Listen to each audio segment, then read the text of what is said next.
Hey everybody, Jack Loves Painting here with a new video. We're doing a paint up and review of this miniature from Tomb Guardians. They have a brand new Kickstarter running right now for these awesome Amazon fantasy warrior women, and we're going to be painting up this gal. I'm going to start off with airbrushing some flesh tones because I don't really like painting flesh tones. It's not my forte, so if I can airbrush it, I choose to airbrush flesh tones. Got some shadow flesh, which is our first color. And then I'm going to grab some tan flesh and lightly airbrush over those parts of her exposed skin, arms, legs, face, small of her back there, making sure to leave some of that shadow flesh showing through in the recesses. Next, we're going to base in her skirt with some dark blue. Just solid base coat that out. If you haven't picked it up already, this model is kind of a nod to Wonder Woman, and so we're going to use those colors for her ensemble there, just because it's fun and I like those colors. And then next, we're going to start with the glazing process on this skirt. Got some pants blue, or in this case, skirt blue, and I'm going to be glazing multiple light coats over aspects of the sculpt there where they are catching the light, and so we can create a nice gradient of color on our blues. I have all of these colors out on a wet palette so that it makes the blending a little bit easier. So just take your time and go over each coat once it's fully dry. Make sure your paint is nice and thin and you're basically painting with semi-transparent coats of paint. And I'm working up to some lighter blues as I do this, glazing over one coat after another. And our last blue is going to be faded ultramarine, and I'm just going to be creating a little bit of glaze right near the tips where the edges of the sculpt are, and then kind of at the top there where the light would reflect off of the top of her hind end, so that way we have some realistic lighting effects as part of our gradient.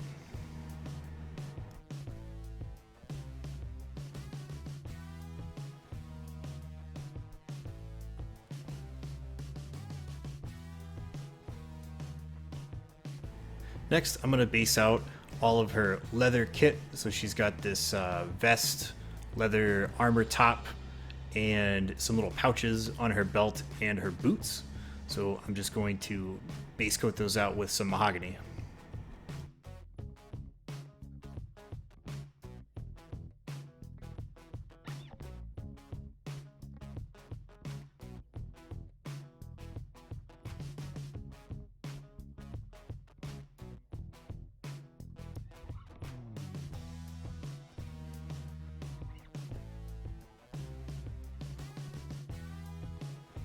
And for her top, I'm going to make that some red leather.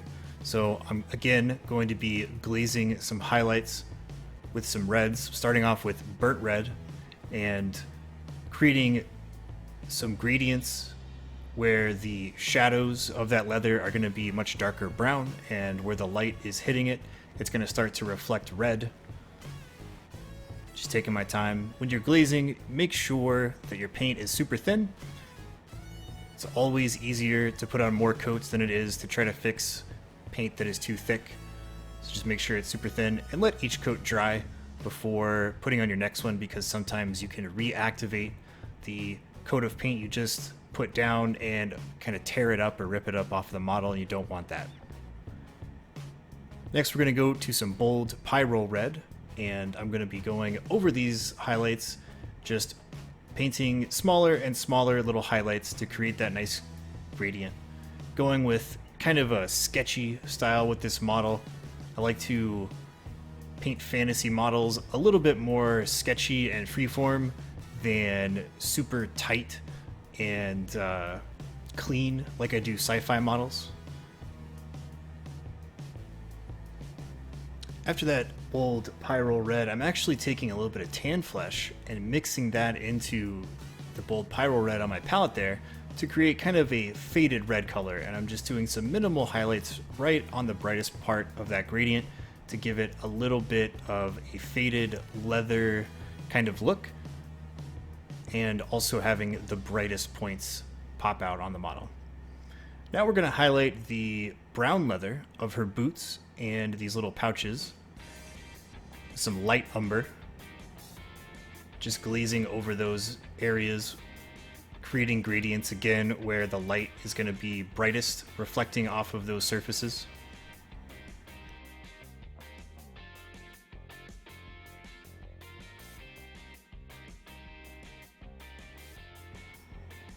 And again, I'm going to take some of that tan flesh and use that to brighten up our light umber and glaze in the brightest part of that gradient on the boots.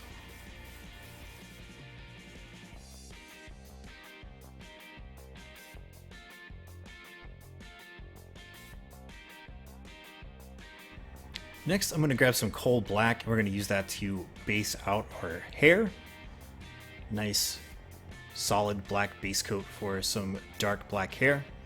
And then when I start highlighting it, we're actually going to use some blues to give it a little bit more of a fantasy appearance. So instead of some matte black hair with some grays and maybe a little bit of white to highlight the shiny hair, we're actually going to use some blues to give it some color, like it's so dark and black that it's reflecting a bluish color.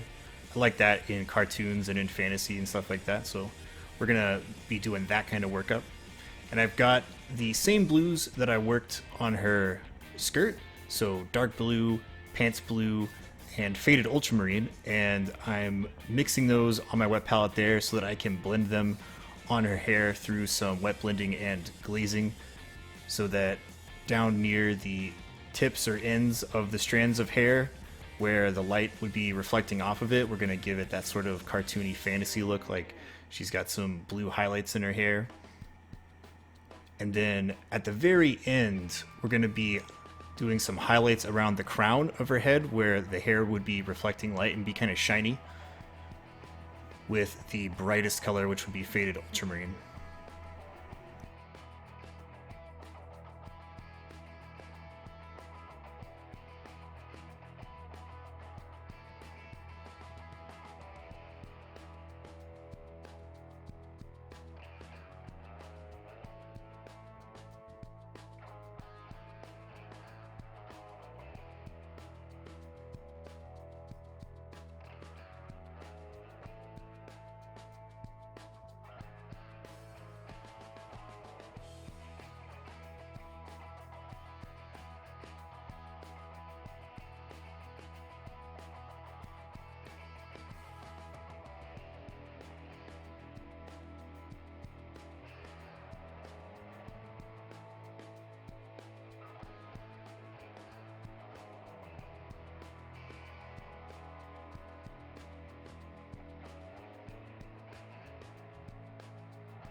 Now that all those colors are done, I'm going to grab some Necro Gold, and we're going to use that to base out all of the stuff that we want gold on the model.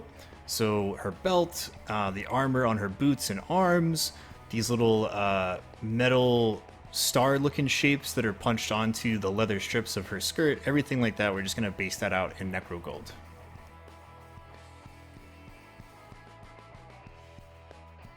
Then I'm going to grab some silver from Pro Acryl and we're going to block out her big giant mace. I wanted to pick a really shiny metal.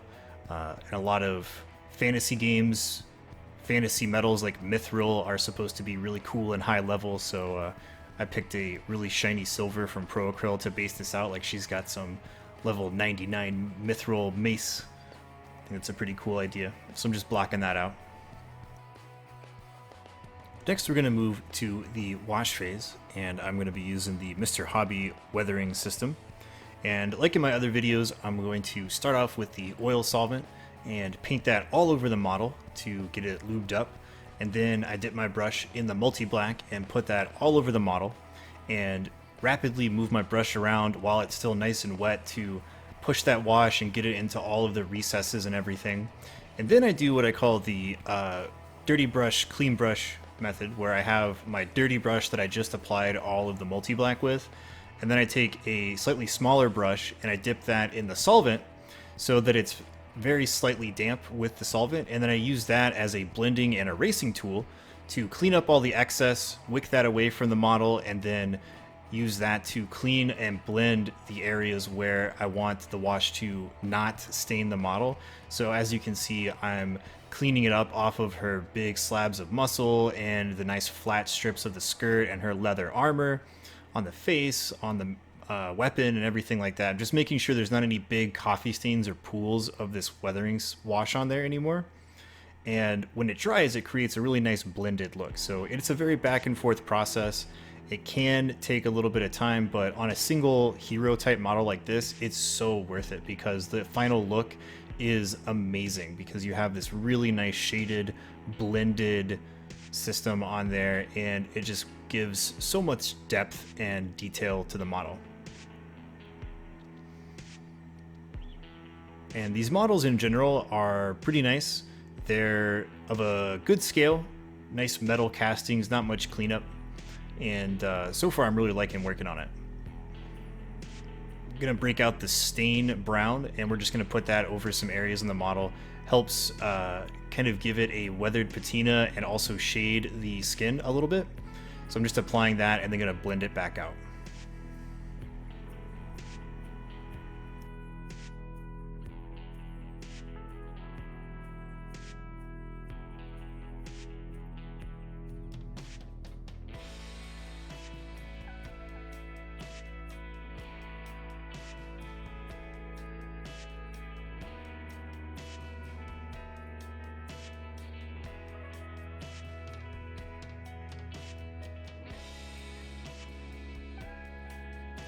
Once I've got that kind of where I want it, I'm going to get some Q-tips. And what I like to do with these is the last little bits. And I dip that in the solvent and then touch it to a paper towel so it kind of wicks away and the Q-tip is just kind of damp. And then I use that as a final kind of blending and erasing tool. And it also helps wick away any excess that we don't want and helps it dry a little faster.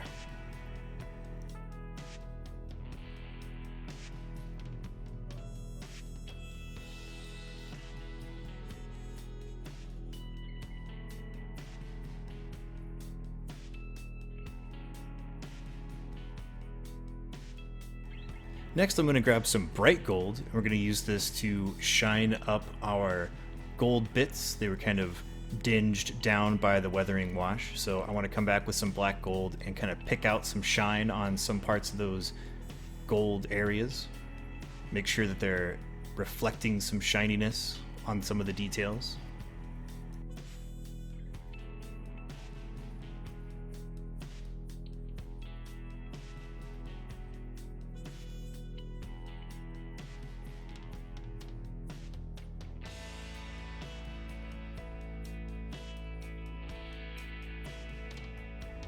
Once that's done, I'm going to sketch in some lines with tan flesh to kind of highlight some nice muscle groups for this big Amazon warrior woman.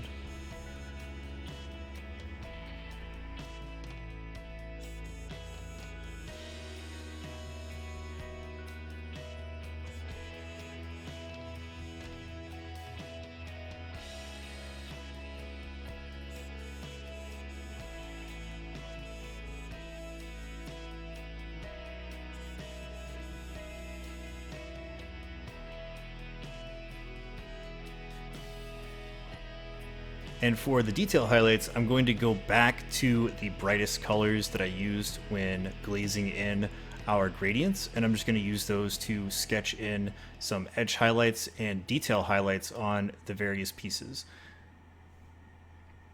Just making sure that I'm not doing anything too bold, like I'm not trying to go back over our gradients. I'm just picking out some of the edge details and any types of sculpting details on the model, just to pick those out.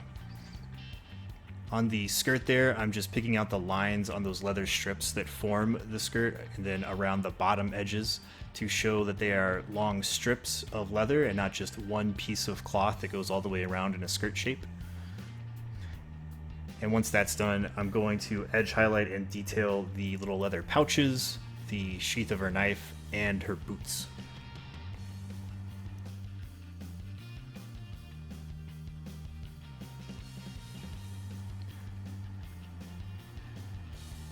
And then I'm also going to do her hair. Want to make sure to highlight some of those strands of hair and pick out those details so it pops. Overall, I really like this model. The Tomb Guardians models that are going to be on the Kickstarter for all of these Amazons have so much character, and each one is a unique hero, so you can't go wrong with any one you choose. They're great for tabletop wargaming as hero figures, or for like D&D campaigns to pick out your character for that campaign. Super good for that. Detail is awesome. Even comes with a little base so that you have some terrain on it and you can put it on the table without having to glue it to a base. Last step is going to be to varnish the model. I got some Lucky varnish from Ammo by MIG, and we're just going to lightly spray that over the model with the airbrush, doing quick, clean passes so it doesn't build up too thick in any one area. But I do want to make sure to get all over the model with a couple of coats, just to make sure that if this model does fall over, it's not going to chip, because it is a metal model and those are prone to chipping. Pretty happy with the end result. I love the sketchy style for fantasy. Hope y'all enjoyed this video. Make sure to catch me on Twitch, because we're going to be painting another Tomb Guardians miniature from their Kickstarter. And I'll catch you next time.